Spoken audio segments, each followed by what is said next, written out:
I'm Jacinta. Hi, I'm Vanessa. We are Strange Colony, and you are tuning into our true crime story time. Welcome. Enjoy. We definitely are strange. Shh. Don't tell. They'll never So know. what have you been up to this week, Ness? Oh my gosh, what haven't I been up to? I got super adulty, smashed down a deposit on a car. Oof. I have a mechanic going and inspecting it today to make sure that it is Mickey Mouse. Mm-hmm. And if I'm happy with that inspection, I'm going to have a car. Oh, that is exciting. I'm so excited. What make model did we end up deciding on? I went with a Subaru XV. Nice. And it's like a they call it black, but it's got like really blue undertones, so it kind of looks navy when it's out in the sunlight. Ooh, okay.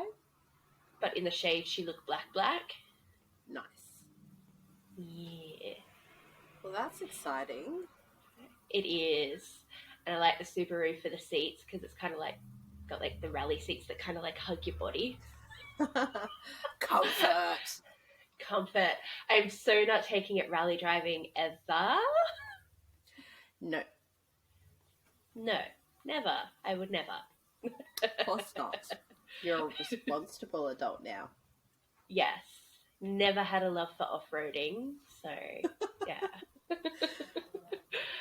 What else have I been up to? Working, obvi. Been to the chiropractor, driving lessons. Chiropractor was good, but I had to get x-rays this week before my visit. But was stoked to find out that the injury that I've been worried about is mostly correcting itself, and I just have residual nerve and muscle damage. That's so. I mean, the residual not so much, but that's awesome. It is amazing. You're not damaged. Yeah, it's just going to be maintenance from here on out, and it's something I am going to have to maintain for the rest of my life. But that's bodies, right? Yeah, that is bodies, and I'm not at a point because I was starting to wonder, like, am I going to be one of those people who's going to require back surgery and those sorts of things? And if I keep on top of it, I won't. Oh, except maybe the ones in my neck. Oh, yes. I have cervical ribs. That sounds very vaginally. It does. They're like your bottom vertebrae, you're like your C6 or whatever, just at the base of your neck. Instead of just having like normal vertebra, I have like extra little ribs growing out. And they sit in the muscle. Yeah. She done extra. So yeah. At the moment, it's not an issue, but down the track, like there could be, aside from the muscle pain that I get from it, burst blood vessels and nerve damage. We don't like that. No. So just one of those things that I have to be aware of. Yay for genetics. And now I'm sick. Because my son decided to share his goosies with me, because when he gives me a kiss, he still likes to kiss on the lips. And I've been trying to get him, like, for years, just, like, cheek now. Like, you're a teenager. Cheek is fine. Yeah. But in this case, it's sharing is not caring. Yes. How's your week been? What have you been up to? Not a hell of a lot. I've been, like, messy, stressy, depressy this week. No particular trigger, just had a bit of a depressive episode. Had my in-laws came over for dinner on the weekend. Not related, by the way. Just something that happened. I do enjoy their company. But But yeah, She I've been a lies. bit low. I haven't been doing much of anything, to be honest. So at the moment, I'm just trying to get my motivation back and get that whole forward thinking again. I miss the gym. I haven't been able to go to the gym for forever, and I miss it. But I'm also like, can I really be bothered, like getting the kids ready and doing? The gym thing is a whole thing when you've got kids under 5. Really is. So I want to get my house into a manageable state again first. So that's the first part. Get back onto regular housework now that I'm not sick and Kiori's not sick and Azzy's not sick and yeah, just find some routine and balance. So I'm hoping that'll help. Yeah, it probably will, but also be kind to yourself because you are still, as you said, getting back into the swing of things. You're going Mm. to have that crash moment anyway. Oh yeah, had a few of them already. And that's okay. Like, there's nothing It wrong with is. that. In my more rational points, I'm aware that these things happen to everybody and it's normal. Um, but as anyone who struggled with depression would know, when you are inside the moment, it's very hard not to do that whole swing between self-loathing and self-pity. I mean, otherwise, I've been all right. Not much has been happening. Hey, you're still here and you're still plodding along. That's it. I woke up today.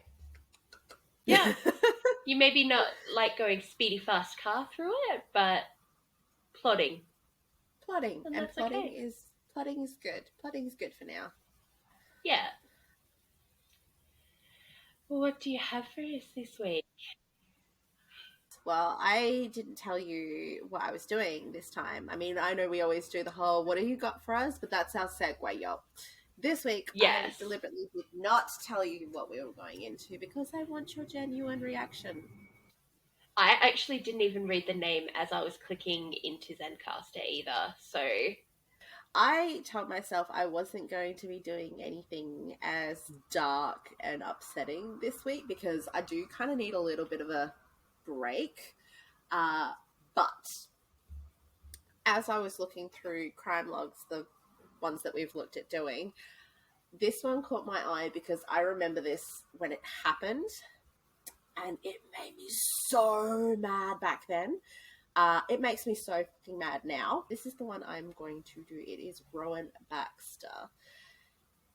I'm going to kind of dive straight into the what and then we're going to circle back around. So brace yourself. do I need to get my pitchfork and torch ready? Yes.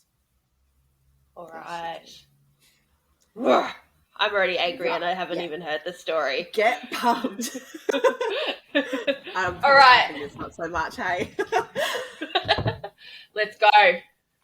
On February 19, 2020, Hannah Clark was doing the morning school run with her 3 children, Aaliyah, age 6, Linnea, age 4, and Trey, 3 years old, when her estranged husband, the New Zealand-born rugby player Rowan Baxter, jumped into her vehicle.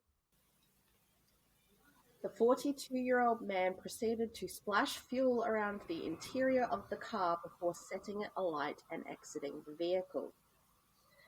It's reported that he attempted to stop anyone from aiding Clark and her 3 children prior to stabbing himself in the chest. Hannah would manage to free herself from the vehicle, and witnesses reported that she was completely aware of what was happening the entire time, completely functional and cognitive while she was burning alive, flesh dripping off of her as she rolled around on the floor trying to put out the flames, which she succeeded in doing. She would live long enough to receive treatment from a medical professional who admitted that he lied to comfort her. He knew full well that with 97% of her body having sustained severe burns, there was no chance of survival. She did live long enough to be admitted into hospital and she died that evening. Witnesses also stated that she screamed that he had poured petrol on her. The same doctor then at the scene went on to treat Rowan to the best of his ability, despite being absolutely horrified at having to do so. Rowan died on the scene. The children's burned bodies were found in the car. They never had a chance. Do you recall this one? I think I do. The thing that got me at the time when it first happened was the headlines. So they've changed the headlines since the trial and everything else about it, or the inquest, I should say, because there's no trial for no one to convict.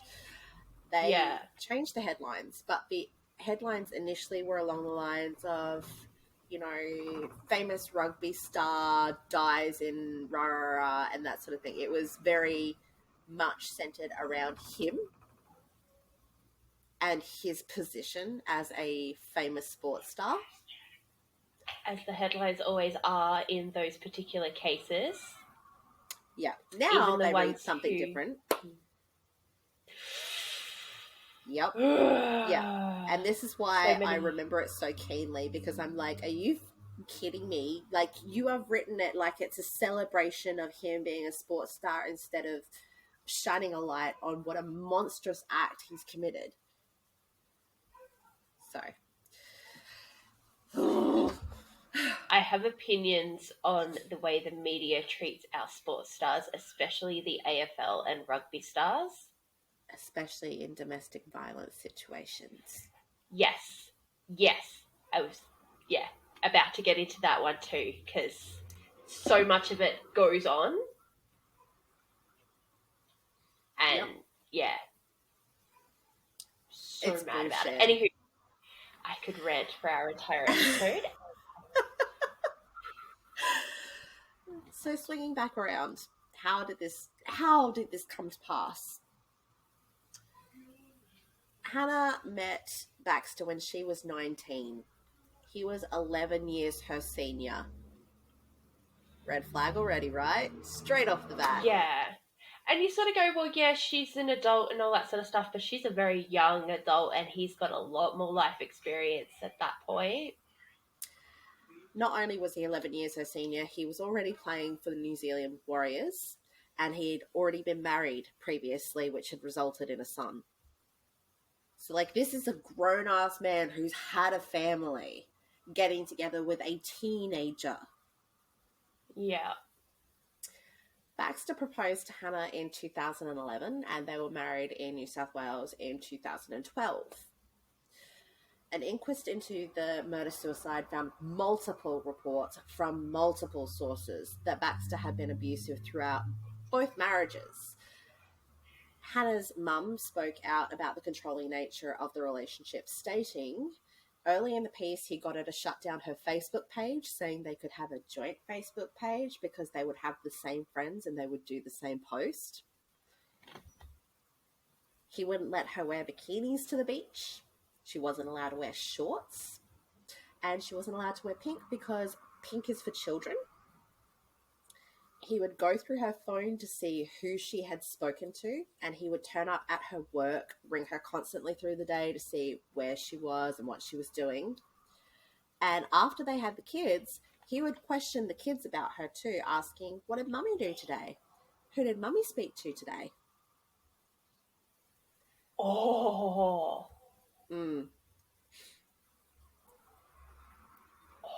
Now, Baxter's eldest son, Isaiah, has actually come forward and alleged that he and his mother both suffered abuse at his father's hands. Baxter's cousin said that she had been estranged from him for many, many years because she was afraid of him herself. And she said that Baxter's father contributed to the misogynistic outlook that he had, stating that he viewed women as either housekeepers or prostitutes, and passed that belief along to his son. Yes, got some very, very clear cliche abuser tactics straight off the bat.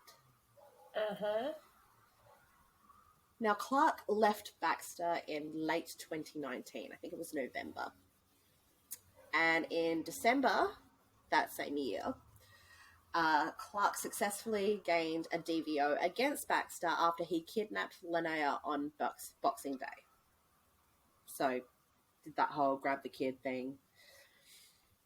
Now, Baxter ignored his lawyer's advice during mediation, which was after he had a DVO on him. She went to mediation with him. And she offered him 45% shared care of the kids. That's generous.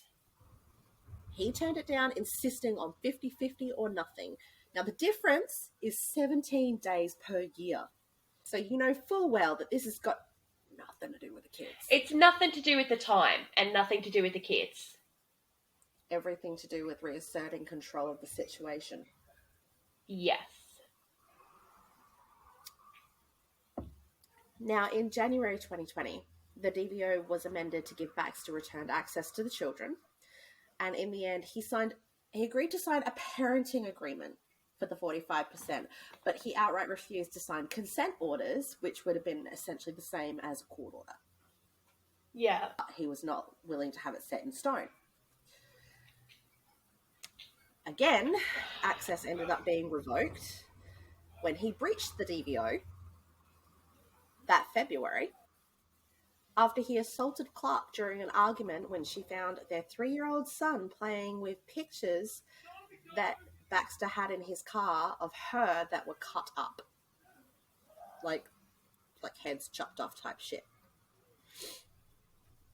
Now, it doesn't say where they were at this point in any of the articles I've read. I'm assuming it's during a handover because she approached the car and found Trey playing with destroyed pictures of her.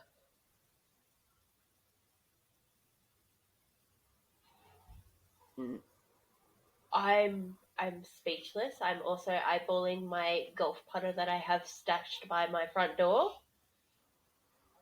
Mm-hmm. This man was so manipulative that he still managed to spit it to most outsiders that he was hard done by and a doting father. Don't they all? Absolutely, but not even just to regular outsiders. He was assessed by a psychologist between December and January over 2019 to 2020. 6 sessions with Vivian Jarrett. She gave him a glowing report, said that he was open and sincere. In reality, Jarrett, psychologist, had actually earlier been reprimanded for not maintaining appropriate boundaries with a client who had become too attached to her. I was actually wondering, like, immediately once she gave, like, glowing fucking report of this douche canoe, did she sleep with him? That was my immediate thought.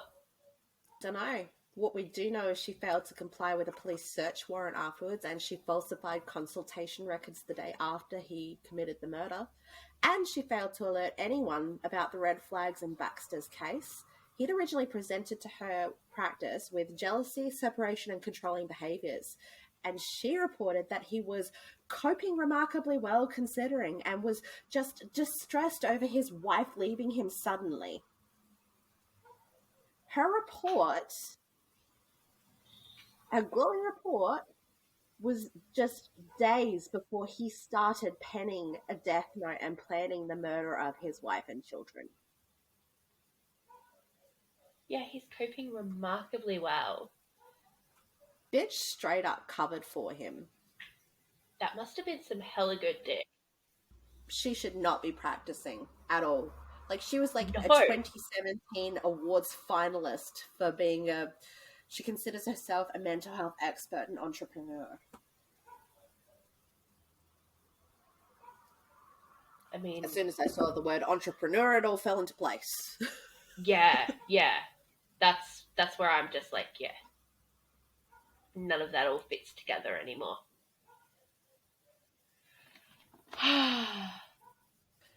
So that was either some hella good dick or a fat wad of cash. Or maybe it was just she was dumbstruck by, famous sports guy. if you cannot remain impartial over that, then you shouldn't be practicing. Well, considering she gave a glowing recommendation to a guy who murdered people, she shouldn't be practicing. Yeah. But in keeping with that woe is me spin, what do you think his Enjoy. Facebook profile looked like? Probably my baby daddy's, to be honest. Please You don't. expand on that. You can't judge me until you've walked in my shoes. Oh, I don't know about that. Possibly. What he did have was I love pictures my of his kids. kids. Yes. Yeah. Yes. I love my kids more than anything and all that sort of shit. Like, my baby daddy has a tattoo of our son's name across his fucking chest, and they've spent probably 10 hours around each other in total in my son's entire life. Yeah. Littered with pics of the kids, all tagged with "Daddy misses you all" and "Love you to the moon and back." And friends telling him, "Keep your chin up, bro. A lot of people care about you in the situation you're facing." Yeah, looking at you, Joy Abram. Oh. Yep. You know the one. You knew. I didn't even Oh, need to yeah. tell you. No, you don't actually. No. In case anyone needed further proof that this was a calculated, vicious, premeditated murder committed by a coward who couldn't stand to lose control of the family he'd been abusing, chilling CCTV footage was shown during the inquest that days prior to the murder, he was casually buying zip ties, cleaning fluid, fuel, and Kinder Surprises, presumably for the children.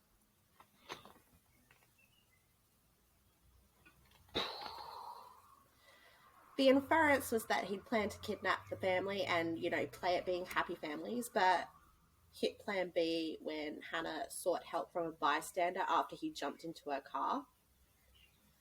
He'd even borrowed his aunt's car for the attack so that Hannah couldn't recognize his vehicle, so that he could genuinely ambush her. Whoa. Like, he thought it out. He planned it. It wasn't just, "Oh no, I've been pushed too far off the edge. I can't see my kids again. That heinous bitch, rah, rah, rah. I'm going to knee-jerk react." This was no knee-jerk reaction. This was a man who had decided that if he couldn't have them, they didn't get to live. And he had the plan A, plan B, because plan A to kidnap. Plan B, yep. We all die. Yep. And I say we all, but, if I ever wanted to resuscitate someone just to torture and murder them repeatedly, this guy would be that it. type. Yep. Yes. That's not even the bit that's going to make you the most angry. Oh, for fuck's sake. Now, with all of this in the light, one would think that this is a very heinous, clear act of domestic violence and that the laws need to shift to protect, in particular, women, because they are the primary, the ones who die most from this happening again. And authorities agreed, which is brilliant. Thanks to the inquest, the police are looking into more training to be implemented in the system to help spot red flags, and there is a bill being proposed to make coercive control, when proven, illegal. But men's rights activists exist. And they weighed in. I already want to throw my laptop. When this initially blew up, there was a men's rights activist who referred to Hannah as a perpetrator of coercive control, accusing her of extorting Baxter days before he committed the murder, complaining that Baxter had no legal, non-violent manner in which to address Hannah's abuse of him. Yes, this activist, I use that term very, very fucking loosely, is a white heterosexual male, not surprising. What is more disturbing is that Pauline Hanson weighed in, insinuating that Baxter had been driven to commit these acts. This is a fucking politician. Not even just a politician, a leader of a party. That woman.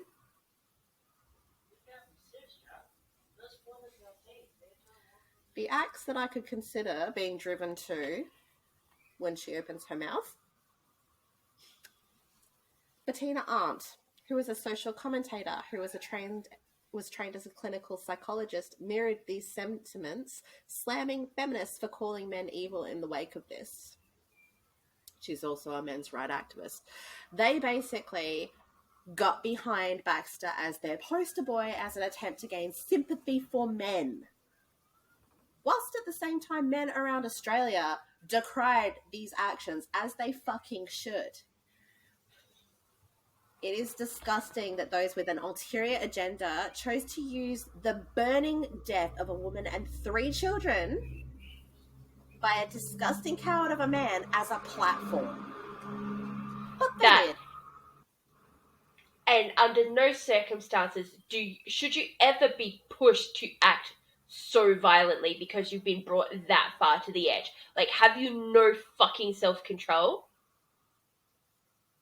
Oh no, because and no accountability.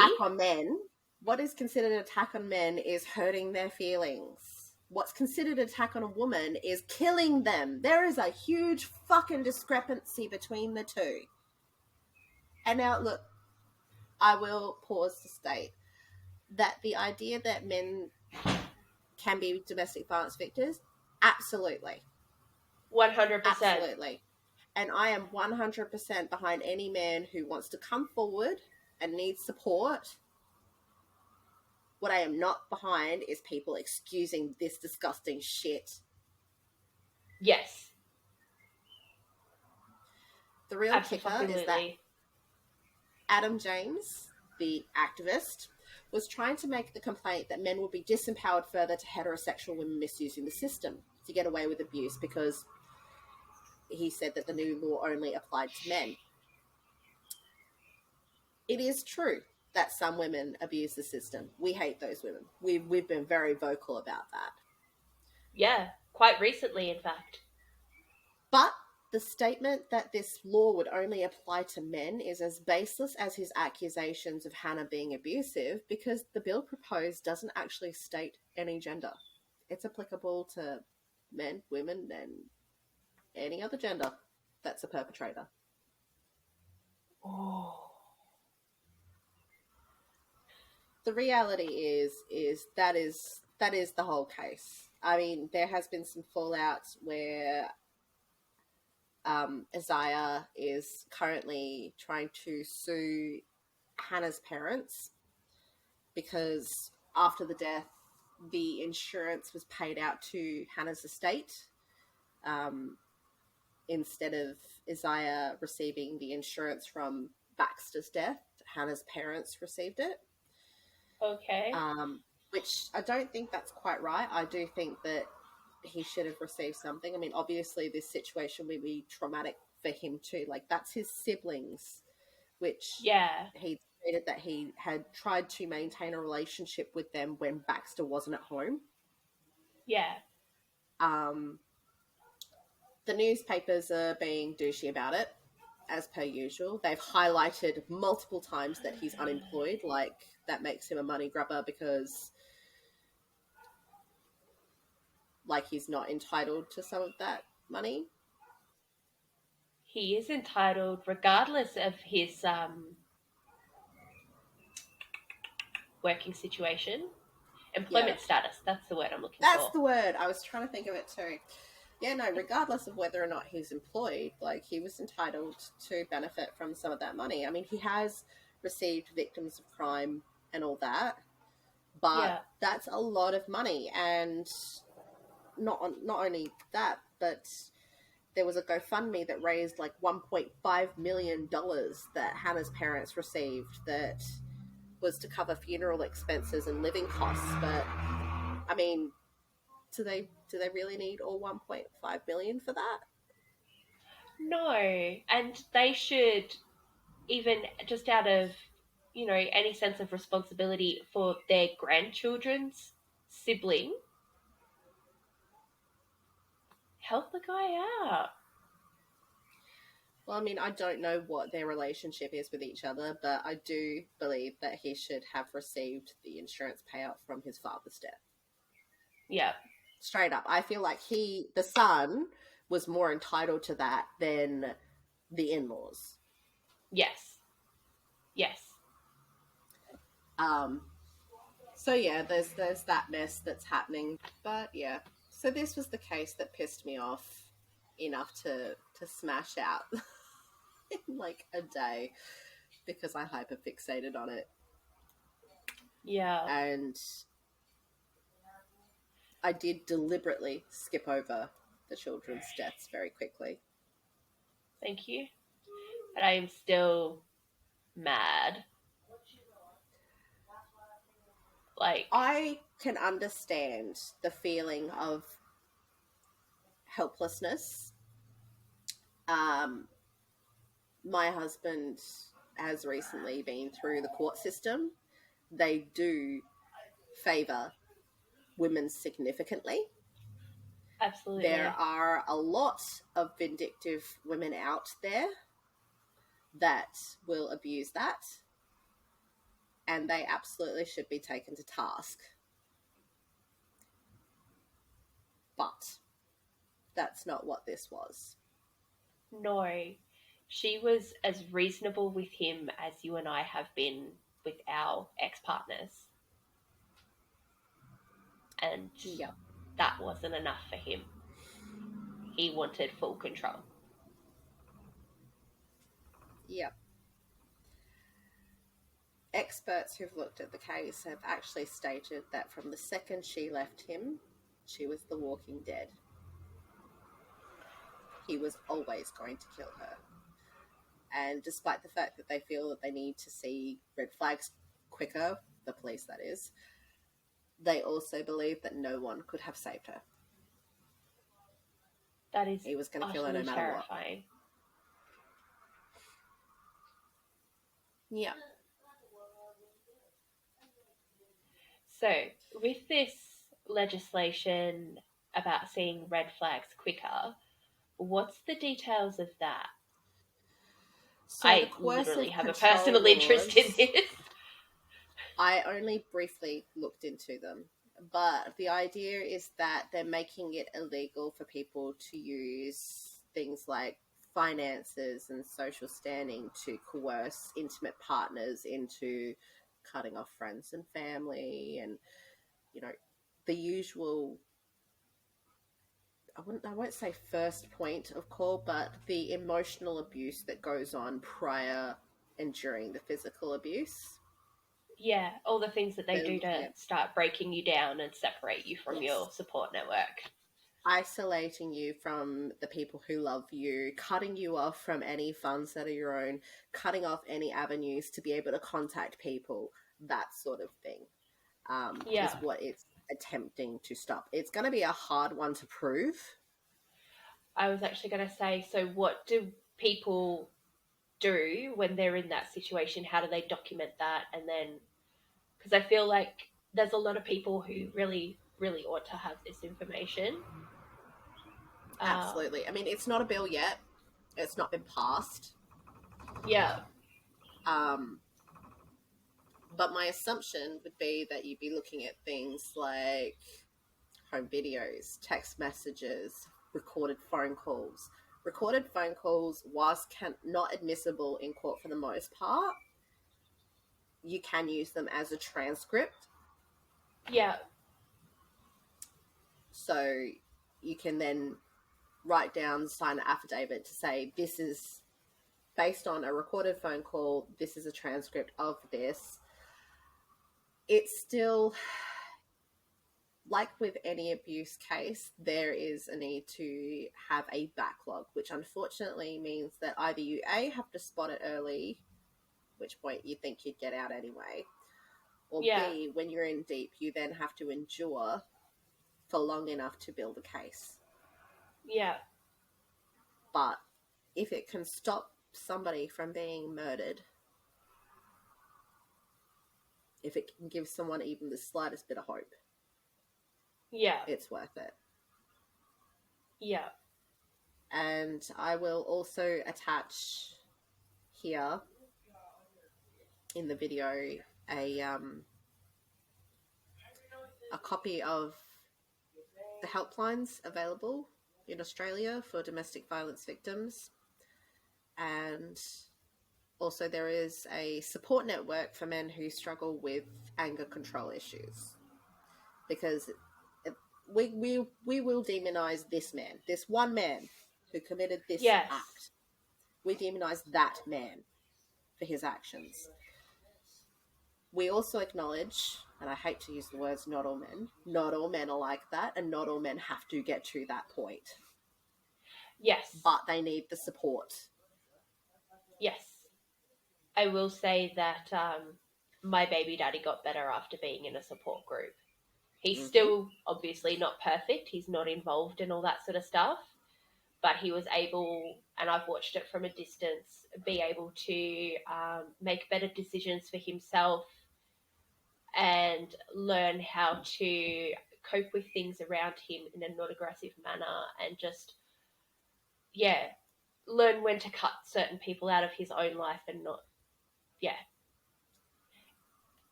Emotional regulation. Yeah, he got that. He got that and learned how to keep his It's life together on his own.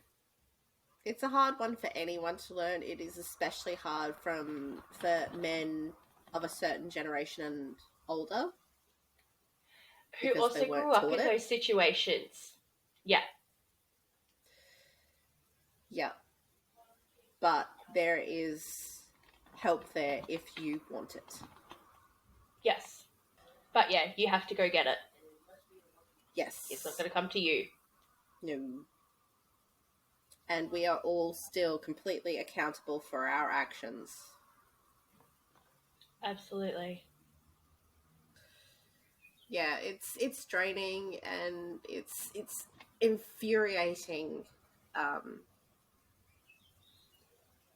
but it's an important one to bring to light because it's short enough to be concise, whilst giving you the basic rundown of how an abuser operates and a clear example of the worst possible outcome. Yes. I'm so mad at our media still because this is not the only case. Like, it's definitely the most severe case, but it's not Recently. the only case, yes, where a sports star has been in the media for DV and they don't focus on the actual DV side of it. No, I agree. And also, it's not the first, it's not the only example even of parents taking their children's lives along with their own. No. Murder, Nope. suicide, bad. Murder, suicide, you're a coward. Yeah. You're a coward and you're selfish. Yeah.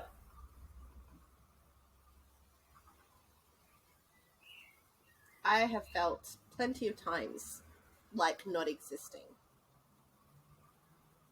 I have never, ever, once in my life considered taking any of my kids with me. Nope.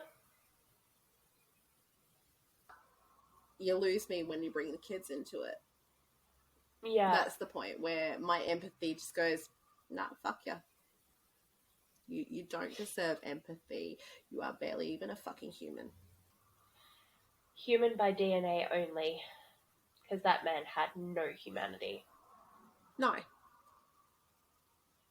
Anyone who murders kids doesn't have humanity. No. They are the most vulnerable of us. And it goes against, like, human nature. We are we instinctively protect our young. Yes. Let us know your thoughts and opinions, if you want. Unless you're a men's rights activist who wants to defend the other men's rights activists. I mean, I'm down for an argument right now. Right now. But I usually see the comments first. I know.